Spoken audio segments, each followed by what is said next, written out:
السلام کے غلام کہتے ہیں حضور جنت کا ذکر کرتے تھے تو یوں لگتا تھا ہم جنت کی سیر کر رہے ہیں، حضور دوزخ کی بات کرتے تو ہمارے خوف سے رونگٹے کھڑے ہو جاتے، اور حضور قیامت کا ذکر کرتے تو یوں لگتا کہ نکل کے باہر جائیں گے تو قیامت آ جائے گی۔ یہ انداز تھا حضور کا بات کرنے کا، تو لہٰذا بڑی شستہ، بڑی صاف ستھری اور بڑی میٹھی اور بڑی ٹھنڈی بات کریں۔ دین کی بات جب آپ کریں تو پھر اس میں حسن چھلکے۔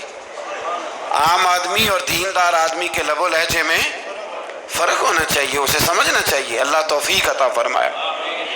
رسول اللہ صلی اللہ علیہ وسلم کی صفات میں سے ایک صفت نبی امی ہونا بھی ہے۔ امی کا معنی اعلیٰ حضرت نے فرمایا بے پڑھا ہوا، جس نے دنیا میں کسی سے پڑھا نہ ہو، یعنی آپ نے رسمی طور پر لکھنا پڑھنا نہیں سیکھا۔ اس میں بھی اللہ تعالیٰ کی بے پناہ حکمت ہے کہ حضور نے دنیا میں آ کے پڑھنا لکھنا نہیں سیکھا۔ آیت نمبر 48 میں فرمایا کہ آپ نزول قرآن سے پہلے کوئی کتاب نہیں پڑھتے تھے۔ یہ بڑی انوکھی بات کا ذرا سمجھیے، یہ بھی میرے نبی کی شان ہے۔ حضور نے قرآن کے نازل ہونے سے پہلے رب فرماتا ہے کوئی کتاب پڑھی ہی نہیں، کوئی کتاب حضور نے پڑھی نہیں، لیکن حضور تورات کی باتیں بھی بتاتے تھے، انجیل اور زبور کی باتیں بھی بتاتے تھے، وہ نہیں پڑھا حضور نے، اور نہ ہی نبی پاک علیہ السلام دائیں ہاتھ سے لکھتے تھے، لیکن حضور کا لکھنا بہرحال ثابت ہے۔ بعد میں نبی پاک کا بطور معجزہ لکھنا ثابت ہے، احادیث مبارکہ سے ثابت ہے، لیکن حضور علیہ السلام نے نہ کوئی کتاب پڑھی، نہ دنیا میں حضور کسی کے شاگرد ہوئے۔ الرحمن علم القرآن، رحمان فرماتا ہے میں نے خود انہیں قرآن سکھایا ہے۔ حضور نے اپنے رب سے سیکھا، ڈائریکٹ اللہ کے شاگرد ہیں میرے نبی کریم۔ اور یا اللہ کیا سکھایا، کیا سیکھا؟ تو فرمایا وَعَلَّمَكَ مَا لَمْ تَكُنْ تَعْلَمْ، محبوب جو نہیں جانتے تھے رب نے سارا ہی سکھا دیا ہے۔ لوگ پوچھتے ہیں آپ کے استاد کا نام کیا ہے؟ لیکن جتنا بڑا استاد ہو شاگرد کا علم بھی اتنا بڑا ہوتا ہے، تو نبی پاک نے اللہ سے سیکھا ہے۔ اب آپ اندازہ کر لیں کہ اللہ نے کیا کیا علم میرے رسول کو سکھایا ہے۔ تو نبی امی کا معنی ہے بے پڑھا ہوا۔ آیت نمبر 50 سے کفار کے معجزے کی فرمائش کے جواب میں فرمایا کہ قرآن مجید سے بڑھ کر معجزہ اور کیا ہو سکتا ہے، اس کے علاوہ کیا معجزہ مانگتے ہو، یہ بہت بڑا معجزہ ہے۔ عذاب کے مطالبے پہ فرمایا کہ اس کا ایک وقت مقرر ہے، وہ وقت پہ آئے گا، کسی کے کہنے پر نہیں آئے گا۔ آیت نمبر 56 میں مومن بندوں کو فرمایا جا رہا ہے کہ جس سرزمین پر اللہ تبارک و تعالیٰ کی رضا کے مطابق زندگی گزارنا مشکل ہو تو اللہ تعالیٰ کی عبادت کی خاطر وہاں سے ایسی سرزمین کی طرف ہجرت کر جاؤ جہاں تم بے خوف و خطر اپنے رب کی بندگی کر سکو۔ ہجرت کرنے کا حکم دے دیا اگر کہیں کھل کے عبادت کرنے کا موقع میسر نہ ہو۔ میرا خیال ہے کہ دنیا میں شاید ہی کوئی ایسا خطہ ہو جہاں کھل کر عبادت کرنے کا موقع میسر۔ میں نے برطانیہ میں ایک مدینہ مسجد دیکھی، بہت بڑی وسیع مسجد، میں نے ایک جمعہ وہاں پڑھایا، تو جمعے کے بعد ہم نمازیوں کے بیچ بیٹھے، میں نے کہا ہم نے بڑی شاندار مسجد بنائی، تو وہ کہنے لگے کہ یہاں کی حکومت نے ہمارے ساتھ تعاون کیا۔ آپ حیران ہوں گے میری بات سن کے۔ وہ کہنے لگے جب ہم مسجد تعمیر کر رہے تھے تو یہاں سے پیچھے سے ایک روڈ گزرتا تھا، تو ہماری مسجد میں آڑے آتا تھا، تو ہم نے گورنمنٹ کو اپلیکیشن دی کہ یہ روڈ آ رہا ہے، تو کہتے ہیں مسجد کی خاطر گورنمنٹ نے روڈ بند کر کے روڈ اوپر سے گزار دیا ہے۔ اب تو عبادت کرنے کی تو کوئی دقت نہیں، پر شرط یہ ہے کہ عبادت کرنے والے بھی تو ہونے چاہیے نا۔ عبادت کرنے کی کوئی پریشانی اور نہ بھی ہو، اللہ کے محبوب کے لیے اللہ نے ساری زمین کو مسجد بنا دیا ہے۔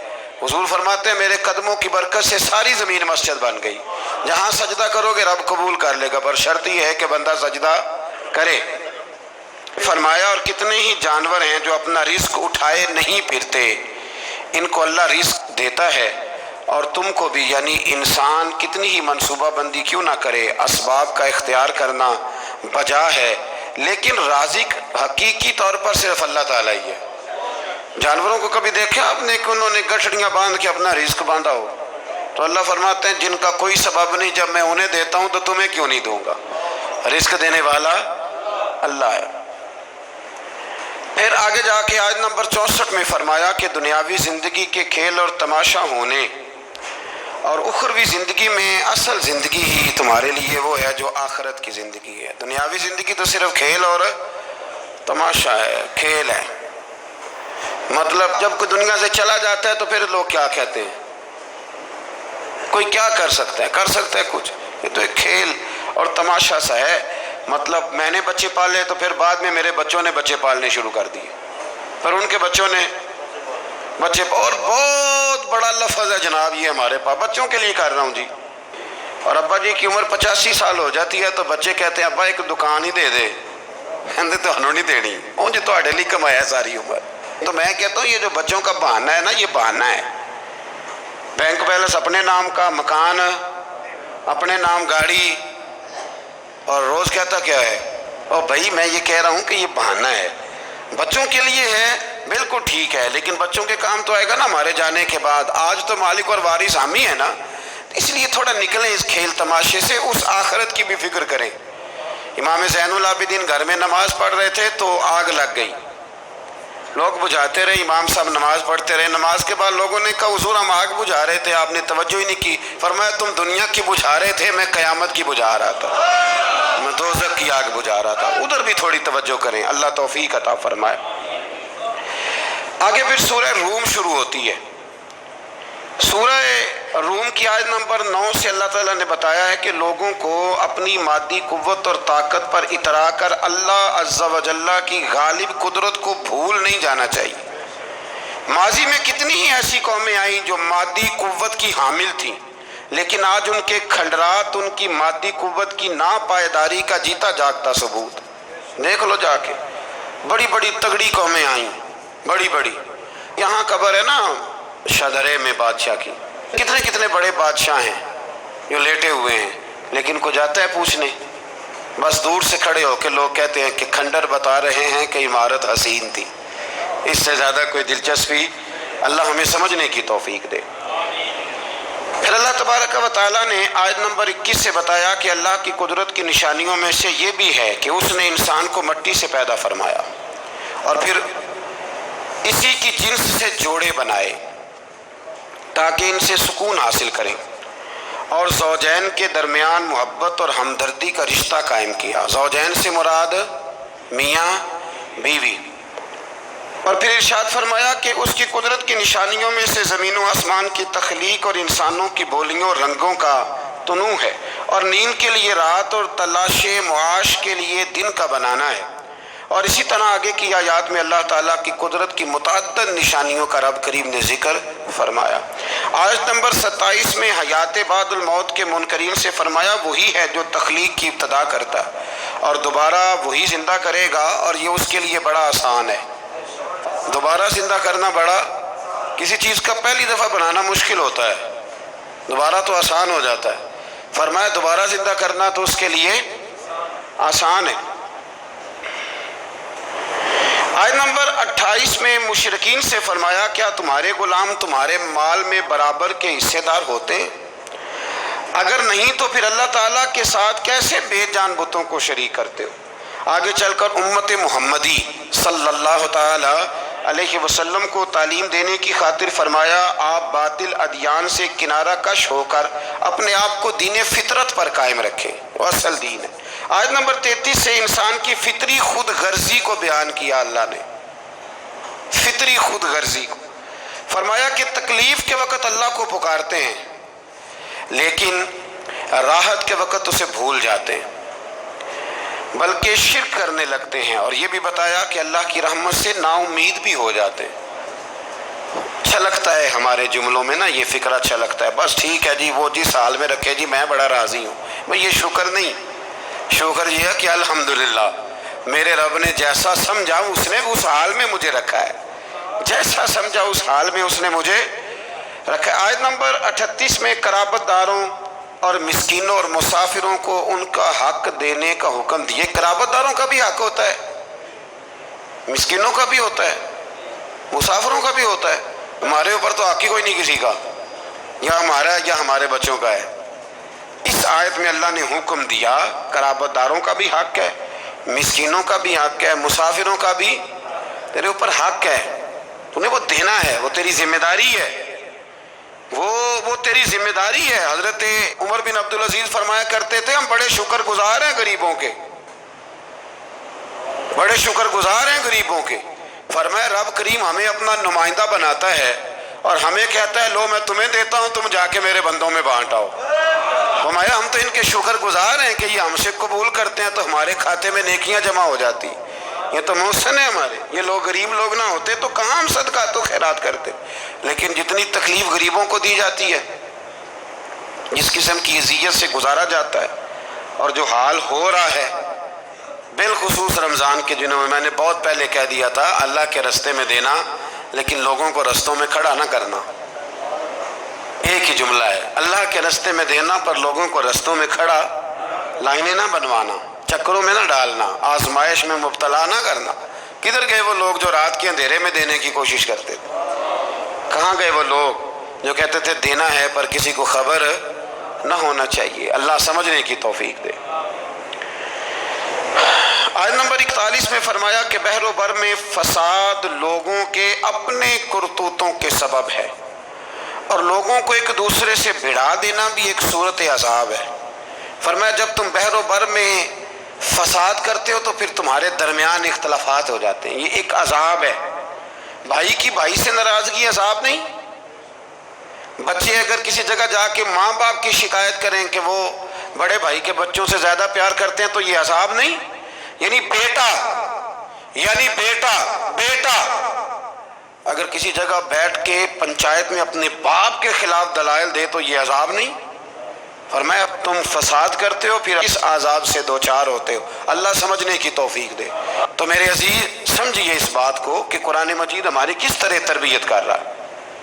آیت نمبر 46 میں اللہ تعالیٰ نے بارش کے نظام کو اپنی قدرت کی نشانی کے طور پر بیان فرمایا ہے. کتنی سخت گرمی ہوتی ہے اور جب بارش ہو جائے تو فرمایا یہ بھی میری قدرت کی نشانی ہے. آیت نمبر 54 میں انسانی وجود سے اپنی وحدانیت پر استدلال فرمایا کہ کمزوری کی حالت میں انسان کی پیدائش، پھر قوت کے بعد پھر کمزوری اور بڑھاپا، یہ سب حالتیں اللہ تعالیٰ ہی طاری کرتا ہے.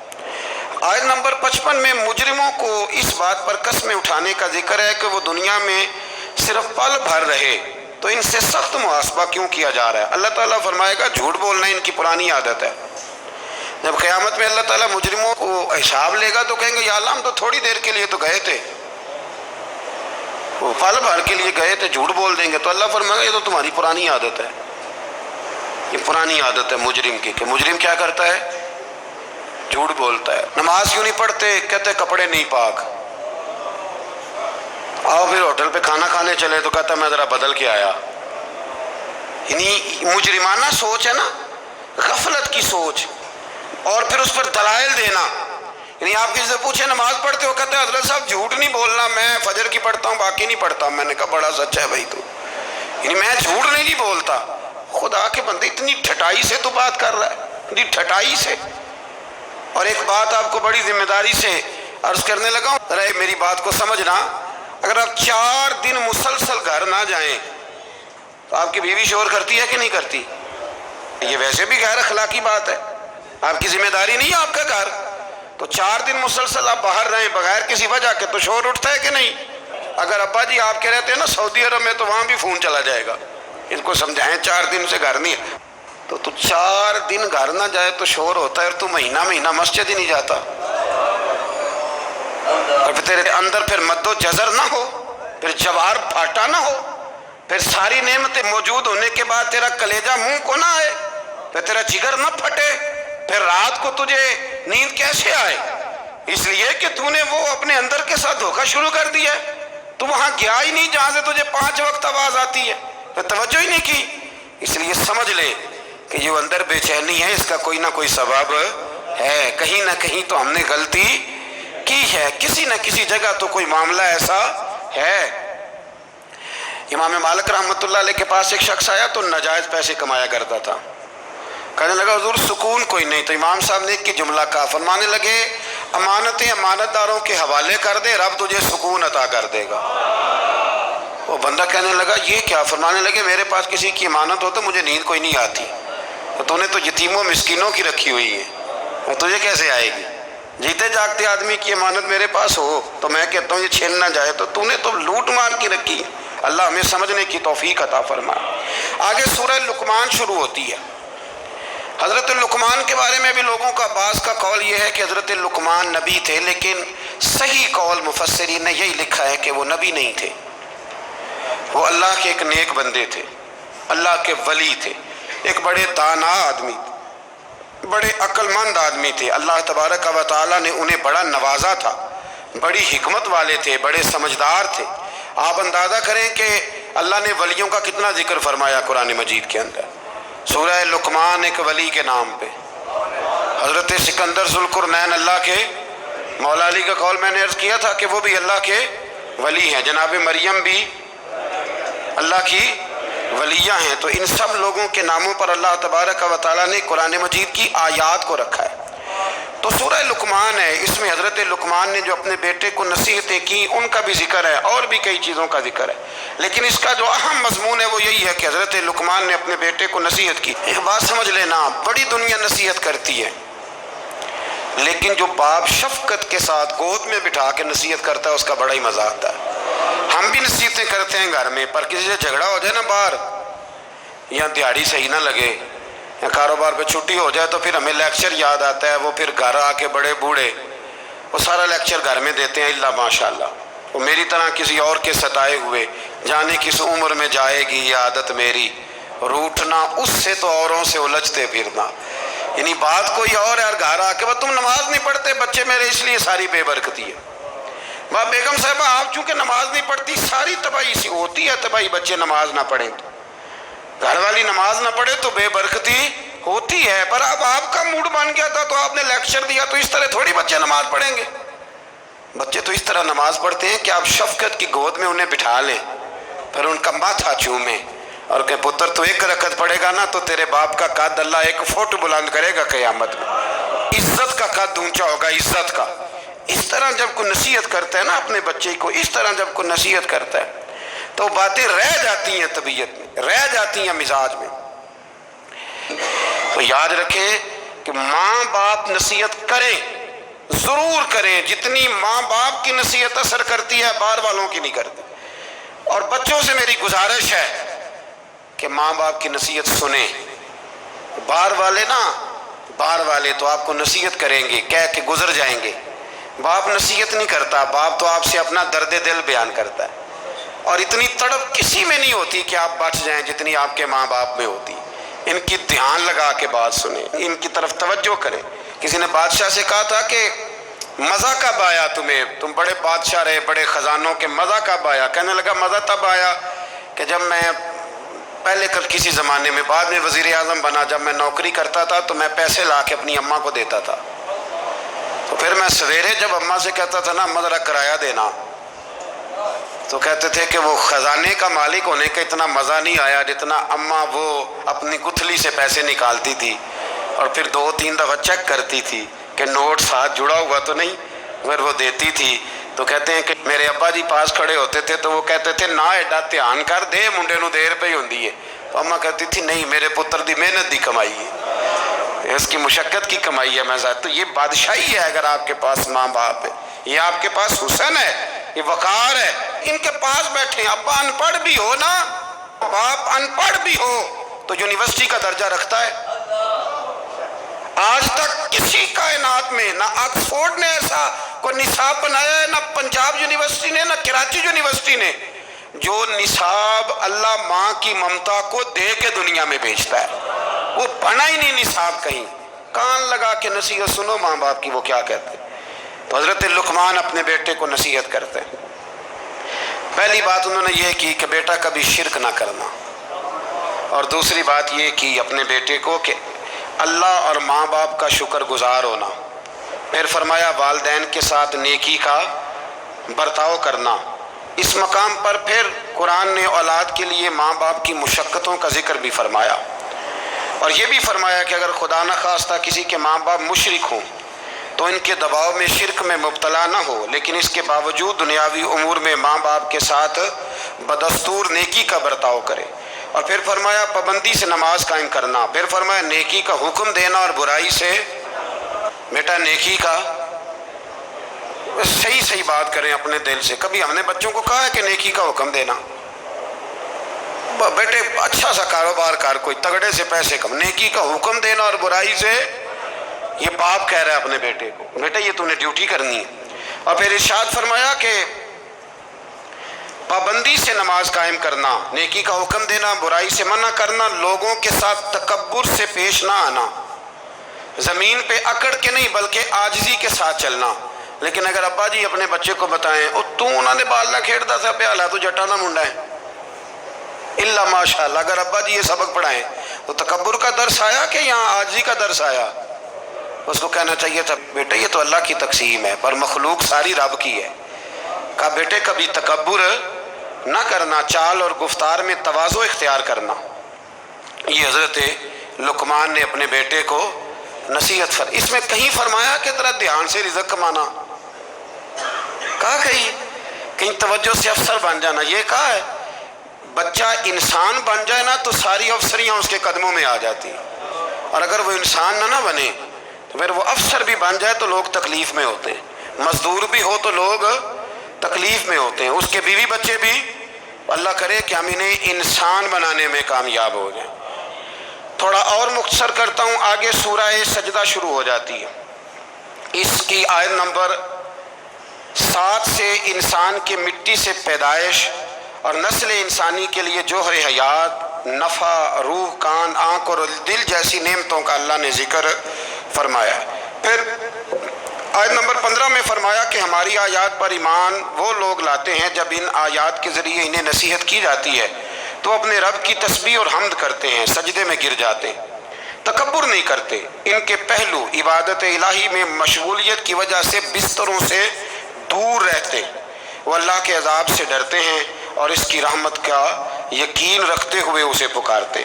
پھر آیت نمبر 18 میں اللہ کریم نے فرمایا کہ مومن اور فاسق برابر نہیں ہو سکتے، مومن اور فاسق کبھی برابر نہیں ہو سکتے۔ باعمل مومنین کے لیے جنت کی صورت میں اللہ نے مہمانی تیار کی ہے، جبکہ فاسقوں کا ٹھکانہ جہنم ہے۔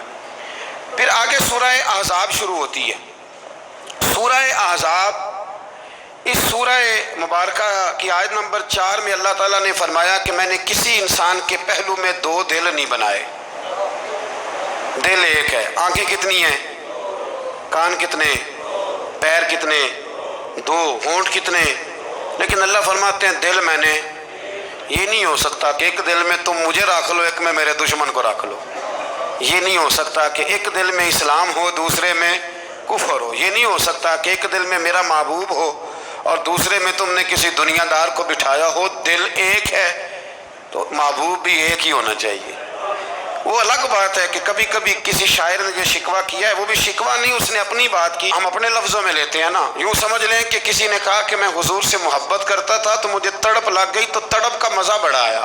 اعلیٰ حضرت نے بھی کہا ہے نا، عشق تیرے صدقے جلنے سے چھٹے سستے، جو آگ بجھا دے گی وہ آگ لگائی ہے۔